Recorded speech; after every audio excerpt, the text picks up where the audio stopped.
Good evening all of you. आज हम पढ़ेंगे आधुनिक हिंदी कविता। इसमें यूनिट 1 में सबसे पहले है भारतेंदु युगीन कविता, स्वरूप और विकास। इसका स्वरूप और विकास कैसे कैसे हुआ। भारतेंदु युगीन हिंदी काव्य की पृष्ठभूमि, जिसके पॉइंट्स हैं राजनीतिक पृष्ठभूमि, सामाजिक पृष्ठभूमि, साहित्यिक पृष्ठभूमि और भारतेंदु का आगमन, यानी कि भारतेंदु का आगमन किस तरीके से हुआ, कैसे यह आया। भारतेंदु युगीन हिंदी काव्य का विकास, इसका हिंदी काव्य का विकास कैसे हुआ भारतेंदु युगीन। इसके पॉइंट्स है बद्री नारायण चौधरी, प्रेमगन, प्रताप नारायण मिश्र, श्री राधाचरण गोस्वामी और राधा कृष्ण दास। आगे हमें दिए हुए हैं भारतेंदु युगीन हिंदी काव्य की विशेषताएं, जिसके बिंदु है कुछ विषय वस्तु, भाषा शैली और छंदो विधान। अब हम शुरुआत करेंगे इसके उद्देश्य से। उद्देश्य में दिया हुआ है इस खंड की पहली इकाई यानी कि फर्स्ट यूनिट भारतेंदु युगीन काव्य के स्वरूप और विकास से संबंधित है। जैसे कि आपने पढ़ा था स्टार्टिंग में, जो हमारी हेडलाइन थी स्वरूप और विकास से संबंधित है। इस इकाई को पढ़ने के बाद आप उन राजनीतिक, सामाजिक, साहित्यिक परिस्थितियों को समझ सकेंगे जिनके कारण आधुनिक काव्य की शुरुआत हुई। अगला है इस युग के प्रणेता भारतेंदु के योगदान का विश्लेषण कर प्रस्तुत कर सकेंगे। इस युग के प्रणेता ने किसने से स्टार्ट किया था, इसके फॉर्मर जो थे भारतेंदु के योगदान का हम विश्लेषण प्रस्तुत कर सकेंगे। बता सकेंगे कि इस युग के कवियों ने हिंदी काव्य को नई दिशा देने में क्या भूमिका निभाई और भारतेंदु युगीन हिंदी काव्य की संरचनागत विशेषताओं को हम बता सकेंगे। सबसे पहले अब दिया हुआ है हमें प्रस्तावना। प्रस्तावना में है यह इस पाठ्यक्रम की पहली इकाई है। यह खंड आधुनिक काव्य से संबंधित है। आधुनिक यानी कि मॉडर्न, जो सबसे आखिर में आया है और अब तक चला आ रहा है। आधुनिक काव्य से संबंधित है। इस खंड की पहली इकाई भारतेंदु युग के काव्य के स्वरूप एवं विकास से संबंधित है। हिंदी साहित्य के इतिहास में भारतेंदु हरिश्चंद्र का आगमन एक युगांतकारी घटना थी। मतलब कि काफी लंबे समय तक ये रहा, तो इसे कहते हैं युगांतकारी घटना थी।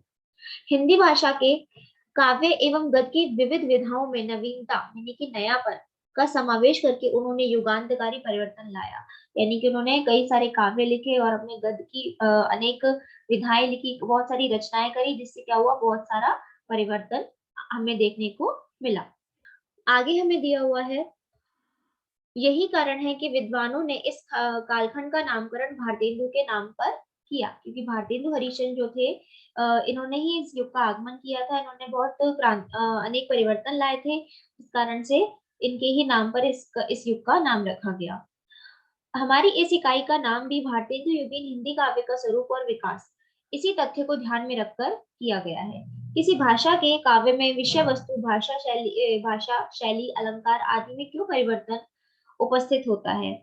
क्या कारण है कि अचानक काव्य की प्रवृत्ति बदल जाती है, एकदम से बदलाव आ जाता है। इन प्रश्नों के उत्तर जानने के लिए हमें सबसे पहले उन सामाजिक, राजनीतिक, धार्मिक, आर्थिक और साहित्यिक तथ्यों की जानकारी प्राप्त करने की आवश्यकता है, जिनका प्रभाव तत्कालीन यानी कि उस समय के साहित्य पर पड़ता है।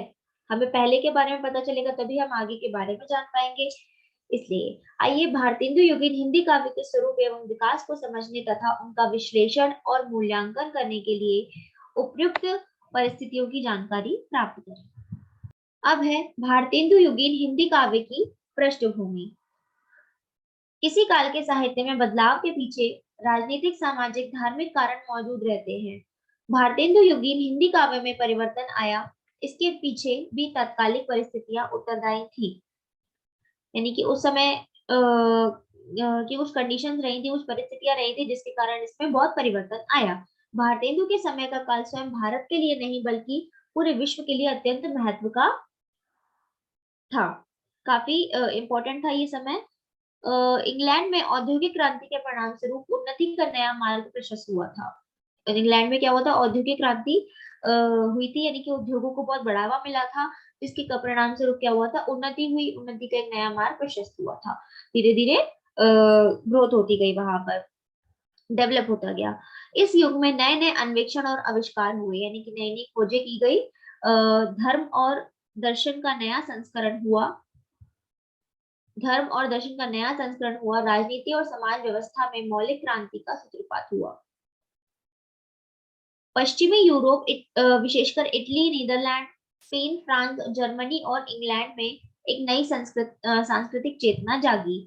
इस युग में कार्ल मार्क्स और एंगल्स जैसे राजनीतिक विचारक पैदा हुए, यानी कि राजनीतिक विचारक, यानी कि जो राजनीति से संबंधित काफी जानकारी रखते थे, और जिस कारण उन्हें राजनीति कहा जाता था, राजनीति का बहुत ज्ञान रखते थे वो। मनोविश्लेषण के आचार्य सिगमंड फ्राइड का आगमन भी इसी काल में हुआ।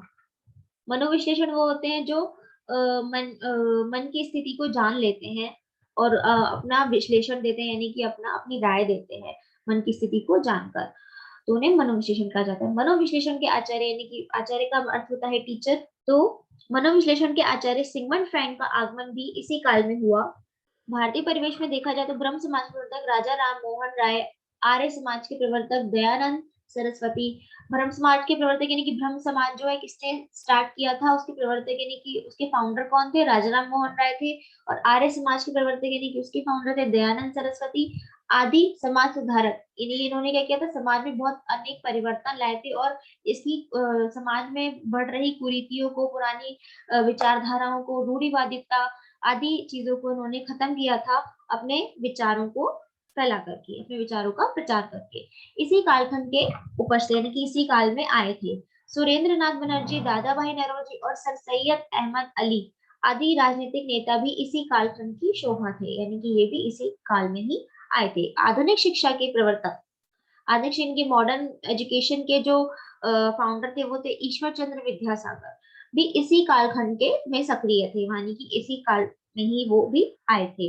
वंदे मातरम के प्रणेता, यानी कि वंदे मातरम किसने लिखा था, एवं बंगला भाषा के श्रेष्ठ साहित्यकार, जो बंगाल की भाषा है बंगला कहलाती है, तो बंगला भाषा के श्रेष्ठ साहित्यकार, यानी कि बहुत श्रेष्ठ का अर्थ होता है बेस्ट, तो बेस्ट जो साहित्यकार थे वो थे बंकिम चंद्र चटर्जी, जो कि इसी युग की विभूति थे, यानी कि इस युग में आए थे।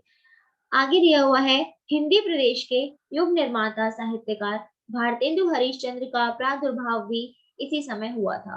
हिंदी युग के जो थे युग निर्माता साहित्यकार भारतेंदु हरिश्चंद्र का प्रादुर्भाव भी इस समय हुआ था। साहित्य में नए नए विषयों को सबका समावेश करके भारतेंदु ने नव जागरण का सूत्रपात किया था। क्या किया था उन्होंने, नए नए विषयों का समावेश करके नए नए सब्जेक्ट उसमें ऐड करते गए और उन्होंने एक नव जागरण का सूत्रपात किया कि नए नए विचारों को, जिससे लोगों में एक अलग चेतना जागे, उसके लिए उन्होंने क्या किया था, नए नए विचारों को अपनी रचनाओं में ढाला था। देशभक्ति, राजभक्ति, समाज सुधार, स्वदेश प्रेम, हिंदी भाषा प्रेम आदि विषयों पर कविताएं लिखकर काव्य की संकीर्ण सीमा का विषय विस्तार किया। तत्कालीन सभी, यानी कि उस समय के सभी कवियों में भारतेंदु द्वारा प्रारंभ की गई प्रवृत्तियों का ही विस्तार मिलता है। साहित्य में इस नए बदलाव के पीछे तत्कालीन परिस्थितियों का आहत था, यानी कि इसमें जो नए बदलाव आए थे उसमें पुरानी परिस्थितियों का ही हाथ था, यानी कि अगर पुरानी कुछ बुराइयों को नष्ट नहीं किया जाता तो नए विचारों का आगमन कैसे होता और आगे हम कैसे बढ़ते। हम यहाँ क्रमशः उन परिस्थितियों के बारे में जानेंगे जिससे हमें स्पष्ट पता चलेगी काव्य में परिवर्तन क्यों आया, यानी कि काव्य कैसे बदला। आगे दिया हुआ है हमें राजनीतिक पृष्ठभूमि। राजनीतिक पृष्ठभूमि में है हमारे पास यूरोप के देशों से भारत का व्यापारिक संबंध बहुत पुराना है। यूरोप के देशों से क्या है, भारत का व्यापारिक संबंध, यानी कि यूरोप से शुरू से हम व्यापार करते आए हैं, तो इसलिए हमारा उससे व्यापारिक संबंध बहुत पुराना है। भारत के साथ व्यापार कर यूरोपीय व्यापारियों को बहुत लाभ होता था, वो यहाँ से बहुत मुनाफा कमाते थे। मुगल काल में कई यूरोपीय देशों के व्यापारियों द्वारा भारत के साथ व्यापार के लिए संघर्ष हुआ। मुगल काल में क्या हुआ था, जब मुगल डायनेस्टी का यहाँ पे राज था, मुगल काल में मुगलों का राज था भारत में, तब कई यूरोपीय देशों के व्यापारी जो थे वो भारत के साथ व्यापार करने के लिए यहाँ पे आए थे और काफी संघर्ष हुआ था। अंग्रेज अपनी बुद्धिमत्ता और जल सेना के बल पर सबसे आगे निकल गए।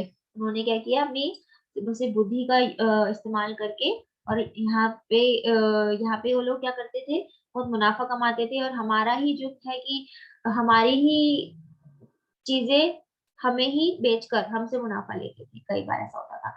तो बुद्धिमत्ता एवं जल सेना के बल पर सबसे आगे वो निकल गए। मुगल बादशाहों से अनुमति पाकर अंग्रेजों ने व्यापारिक केंद्र स्थापित किए। क्या किया था, मुगल बादशाह जो मुगलों का काल था, उनसे क्या किया था, उन्होंने परमिशन ली और अंग्रेजों ने क्या किया, व्यापारिक केंद्र यहाँ पे स्थापित किए थे, अपनी अपनी फैक्ट्रीज यहाँ पे खोली थी। भारत की राजनीति पर अंग्रेजों का ध्यान शुरू से ही था। भारत की राजनीति पर क्या था, अंग्रेजों का ध्यान शुरू से ही था। वो लोग यहाँ पे क्या करते थे, आकर एक तरीके से फूट डालो और राज्य करो की नीति अपनाते थे, और केंद्रीय मुगल सत्ता की कमजोरी का फायदा उठाते हुए उन्होंने यहाँ की राजनीति में दखल देना शुरू कर दिया। कूटनीति के बल पर उन्हें सफलता मिली, यानी कि चालाकी से वो लोग क्या करेंगे, यहाँ पे सफल हो गए। और 1757 ईस्वी में प्लासी के युद्ध के बाद अंग्रेजी राज की स्थापना का मार्ग प्रशस्त हुआ। यानी कि वो लोग यहाँ प्लासी के युद्ध के बाद क्या हुआ था, अंग्रेजों ने अपने अपना यहाँ पे राज चलाना शुरू कर दिया था। धीरे धीरे एक एक कर भारतीय राज्यों पर अंग्रेजों का अधिकार होता चला गया। सन 1857 ईस्वी तक लगभग सारा भारत अंग्रेजों के अधीन था। ये समय रानी लक्ष्मीबाई का के समय की बात हो रही है यहाँ पर। यदि अंग्रेज भारतीय वस्तुओं का व्यापार करके मुनाफा ही कमाते,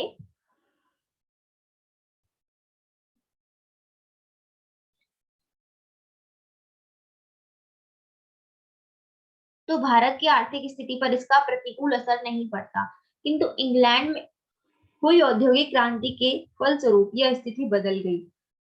इंग्लैंड में क्या हुआ, भारत के कच्चे माल का प्रयोग इंग्लैंड में उन्नत आधुनिक उपकरणों द्वारा माल उत्पादन में होता था। क्या होता था, यहाँ पे भारत के कच्चे माल का प्रयोग इंग्लैंड में उन्नत आधुनिक उपकरणों द्वारा माल उत्पादन में होता था, यानी कि वहां पे माल को बनाया जाता था, माल का उत्पादन किया जाता था। तैयार माल को अधिक कीमत पर इस देश में बेचा जाने लगा। ये लोग क्या करते थे, भारतीय कच्चे माल का प्रयोग करके यहीं पे बनाते थे और आधुनिक उपकरण यानी कि नई नई मशीनों द्वारा अपना माल का उत्पादन करते थे और तैयार माल को अधिक कीमत पर इसी देश में बेचते थे। यानी कि यही की चीज उठा करके उन्होंने नई कर दी और उसको यहीं पे बेचा। इससे क्या हुआ, इनको डबल प्रॉफिट हुआ। और और यहाँ से प्रॉफिट कमाते कमाते उन्होंने अपना यहाँ पे राज चलाना शुरू कर दिया। इस बदली हुई परिस्थिति के कारण भारत की आर्थिक स्थिति खराब होने लगी। शोषण के कारण लोगों में असंतोष इकट्ठा होने लगा। शोषण यानी कि लोगों पर एक तरीके से जोर जबरदस्ती की गई उनके साथ, और इसके कारण उनमें असंतोष फैलने लगा। तत्कालीन अंग्रेजी शासन की शोषण नीति इस प्रकार की थी कि स्वयं एक अंग्रेज लेखक जॉन राइट द्वारा इस काल को अ 100 years ऑफ क्राइम, उन्होंने क्या किया, 100 years ऑफ क्राइम कहना पड़ा उनको, इस टाइमिंग को, इस जो काल चल रहा था उसे। अंग्रेजी शासन से त्रस्त भारतीय जनता ने आवाज उठाई और इतिहास से प्रसिद्ध सन 1857 ईस्वी का जन विद्रोह हुआ। जनों में क्या हुआ, आपस में लोगों में विद्रोह होने लगा, लड़ाइयां होने लगी। विद्रोह के परिणाम स्वरूप राजनीतिक क्षेत्र में परिवर्तन आया।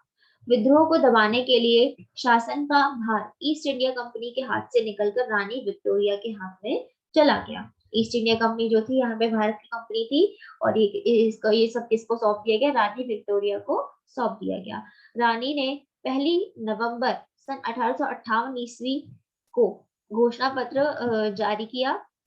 भारतीयों को आश्वासन दिलाया कि सरकार प्रजा की भलाई के लिए ही कार्य करेगी। उन्होंने इनको लोगों को एहसास दिला दिया कि यहाँ पे जो सरकार है लोगों की प्रजा की भलाई के लिए ही कार्य करेगी।